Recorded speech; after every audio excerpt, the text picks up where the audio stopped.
Hello, everyone. I'm Rihanna Beg, Editor-in-Chief of Machine Design. Welcome to this quick chat edition sponsored by Altech Corporation.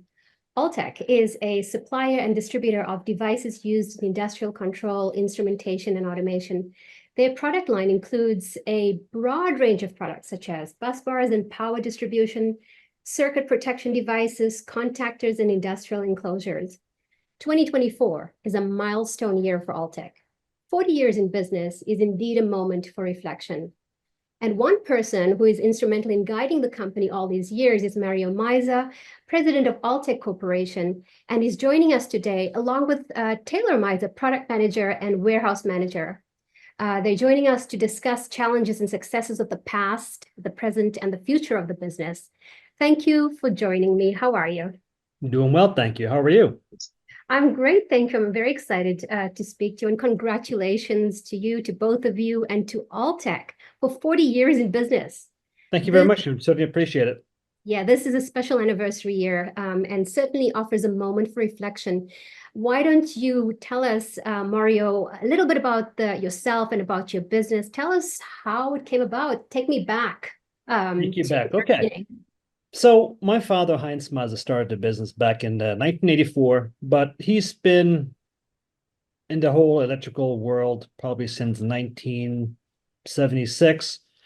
And before that, when he was still in the German service, he was actually working on rocket systems, stationed in Texas. And somewhere between Texas and Germany and New Jersey, that's where I came to be. But my father's first job was at a company called AEG Telefunken, which was back then a contemporary to Siemens. Unfortunately, now it's a different company other than when it pertains to appliances in Germany.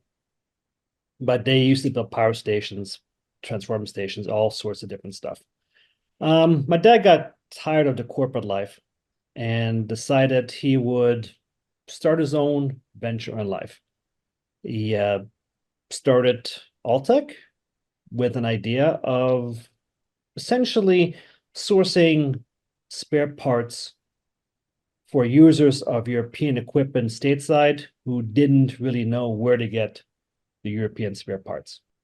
So I like to say I've been with the company essentially since the day that my dad asked me, what should we name the company? So I grew up with the business. I've been in the industry since more or less 1984.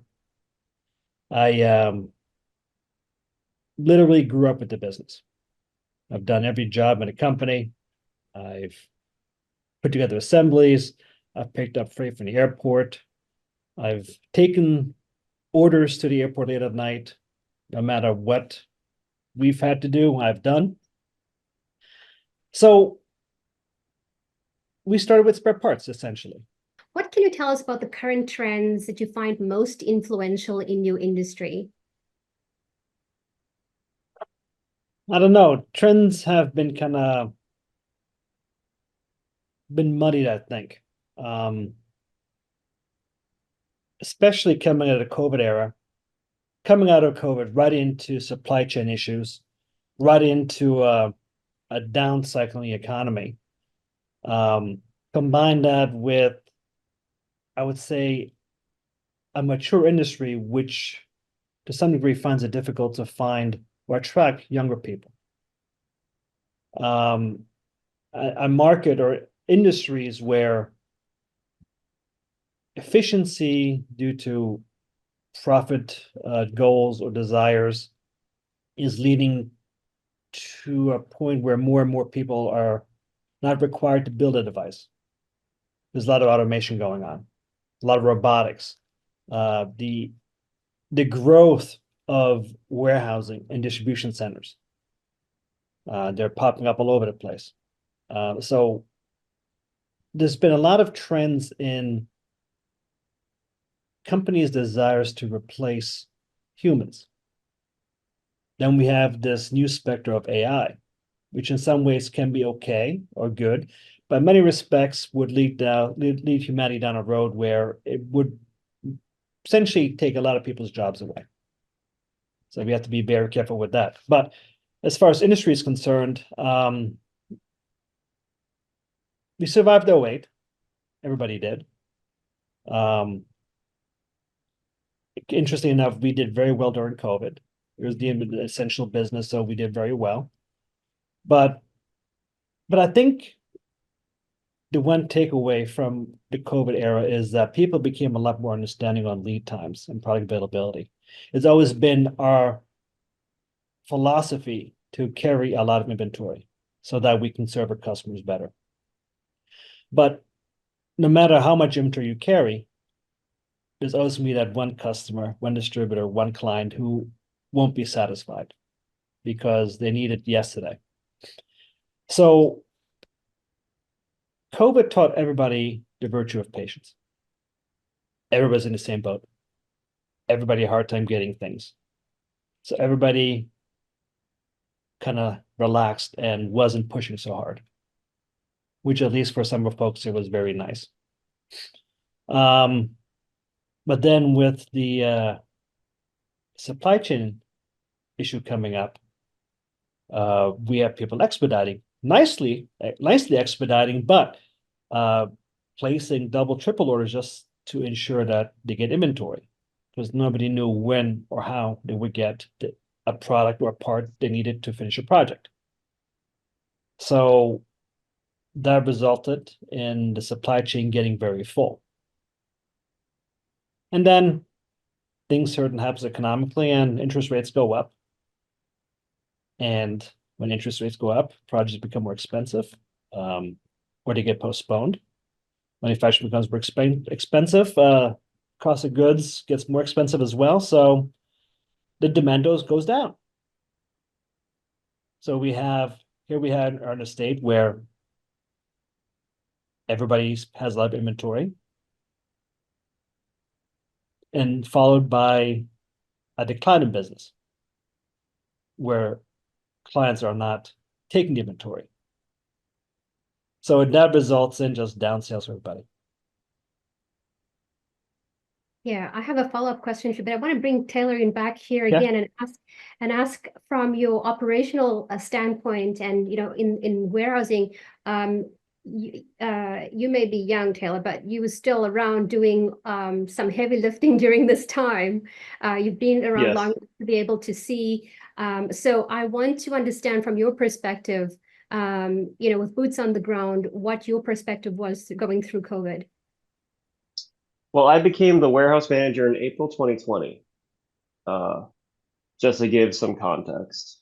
And quite frankly, it was one of the hardest challenges probably I faced up until that point.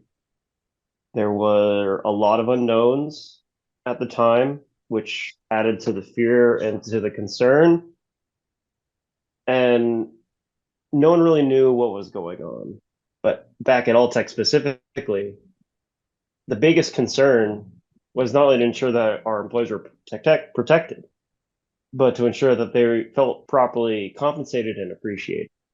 Because without our employees, none of this would happen. People are saying thank you to essential workers, thank you for keeping the lights on, thank you for keeping everything running. We played into that equation. And not only I wanted to make sure that our employees felt safe, but I also wanted to make sure that they felt appreciated and compensated, because they were also coming in every single day. And I think that's what helped my perspective the most, is because I was coming in with it. And not only was I the warehouse manager, but I was representing Altech, and I was also representing my family. Working through a really challenging period, 2020, 21, 22, even as we try to get beyond the pandemic years. How have your customer expectations or needs been evolving since then? And what can you tell us about what they're asking of you now? Well, as with many things, there's a lot of things that kind of go into it. We're seeing that the understanding that everybody help each other is starting to wane a bit. That people become a lot more impatient again. I think that what's really happening here is prices have gone up. COVID, everybody's price went up. Whether because people had to pay more money, scarcity increases prices. That's just basic economic theory. If things get scarce, prices go up. And inventory, raw materials got scarce because people were not as productive as they once were, because they couldn't be. Oh, may I just add to that real quick? Yeah, sure. The entire industry was operating off a just-in-time kind of model. Yes. And I think is leading a lot of countries, a lot of companies to onshore a lot of things they've offshored over the last 40 years. The fragility of the economic system, as we've experienced, is that something that needs to be solved. Now we've become very dependent on foreign imports in many different aspects of our life. And that is because it's cheap and expensive. And as those developing countries' wages and standard of living go up, so will their prices. So the question is, when do we bring industry back to our respective countries? So, and COVID was a real preview of that. Now you can't depend for raw material on the other side of the planet to get to you in time when the transportation industry is not working right. No, everybody had to understand, because when everybody's missing out on parts, you can't get stuff done. It affects everybody. But also the converse is you lose business to a competitor who may have gotten a part or not. So I think there has been some onshoring. I think people are scrambling to onshore products again, trying to find domestic sources, trying to shorten their times in market again. But it's going to take a while. We did it really efficiently over the last 30 years, before the 90s, especially during the 80s and 90s, to offshore a lot of industry, and it's a shame. As Taylor said, we're alluded to, Altech is a small business, and we've always tried to treat employees fairly and give them benefits which far outweigh what some local companies would do or could do. And it's the same reason why, on average, we keep employees for 15 years. So it's people do appreciate what we do. No, So indeed. I guess another trend would be how you treat your employees. There are too many companies out there to kind of play loose and fast with their employees, treat them as a commodity, but some companies don't have that mindset. We certainly don't, never have. My intent was to bring everybody back to the fold, back to the company, to start operations as normal. But then we started hearing requests of perhaps we can continue this hybrid way of working. It really seems to work with individuals or families' new lifestyle. As a matter of fact, we've had some employees come to us, my pet is not really doing well because I'm not at home anymore. So, okay, so we listened to our employees, and we kept with a hybrid schedule, which is very popular here. And except there's a whole bunch of us here still that come into the office every day, but the majority, at least in the front office here, they are still working on a hybrid schedule. Mario, I'd really like to hear from you, considering what we've just heard from Taylor and certainly yourself about being very open and being aware of the supply chain and distribution issues and offshore issues. What then is new or big for you, or not necessarily big, but what is new or what is important to you now from the lessons you've learned in the business that you have? I think being steadfast is important. Holding on to certain traditions, being open to change, listening to your staff, listening to your son's thoughts, having and supporting your staff's back. My door here is always open. Anybody can come talk to me whenever they want to. Do they? They don't, but that's okay. But the door is always open. Is really being open and flexible, I think, is really what it is. I know there are other pressures on industry in general, or business in general, especially with this advent of online ordering, whereas I have called it internally the Amazonization of our industry. That the reality that Amazon creates for their customer base is being carried over into the industrial distribution area as well. And that shouldn't go hand in hand. I think it's very distinct. It's distinctly different. Consumer versus industrial products. But I'm happy that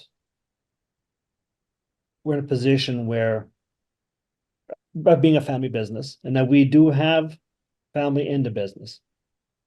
No, Taylor, for one, my daughter Naomi, also now active in our marketing department. My mom's still in the business, so we see each other every day, which is great. Being humble and taking care of your most important resource, which is your staff. That is, now if you take care of your people, they'll help take care of the company as well, because they see it as an extension of perhaps their family. And I like to say that we do have a family here, and we've had some long-term members of our family. We've had people retire from the company, looking to retire from the company at some point in time. We've had some people who've joined us late in life, and they've kind of used this as the end of their career step, which is fine. Knowledge is everywhere, but the most important knowledge base really is the knowledge people have between the years. It's fantastic. Now, between volunteer firefighting and driving coaching, I want to thank you both so much for a great conversation and telling us about Altech Corporation. Happy anniversary and congratulations to Altech Corporation. Thank you very much. 40 years of impactful leadership. Thank you. Here's to many more years on this remarkable journey. Thank you both. Thank you very much. Appreciate it. Thank you very much.